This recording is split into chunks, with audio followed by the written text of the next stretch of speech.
উঠে গেছে supreme court থেকে, কি বলবেন?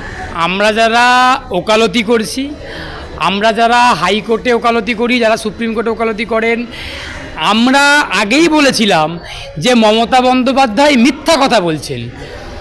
এর আগে যিনি কালীঘাটে লাইভ স্ট্রিমিং নিয়ে বাধা তৈরি করেছিল মমতা বন্দ্যোপাধ্যায়, যে এটা একটা বিচারাধীন বিষয়, এই বিষয়টা লাইভ স্ট্রিমিং করতে পারবো না, মমতা বন্দ্যোপাধ্যায় কথাটা অসত্য কথা বলেছিলেন, মিথ্যা কথা বলেছিলেন, বিভ্রান্তিকর কথা বলেছিলেন। ওই কথার কোনো রকমভাবে আইনি কোনো সত্যতা, কোনো সাংবিধানিক বৈধতা কিছুই ছিল না। উনি বারংবার মিথ্যা কথার ওপর টিকে থেকে ওনার রাজনৈতিক কেরিয়ার শুরু করেছেন। উনি এখনও পর্যন্ত মিথ্যা কথার ওপরেই টিকে আছেন। এই কথাটা আমরা বলেছিলাম। আমাদের কথাটা মমতা বন্দ্যোপাধ্যায় গতকালকে নবান্নের সভাঘরে আলোচনা যে লাইভ স্ট্রিমিং হয়েছে, ওনার ওই লাইভ স্ট্রিমিংটা উনি নিজেই প্রমাণ করলেন যে ওনার আগের যে বক্তব্যটা ছিল লাইভ স্ট্রিমিং নিয়ে, সেই বক্তব্যটা মিথ্যা ছিল, বিভ্রান্তিকর ছিল, অসত্য ছিল, বানানো মন গড়া কথা ছিল।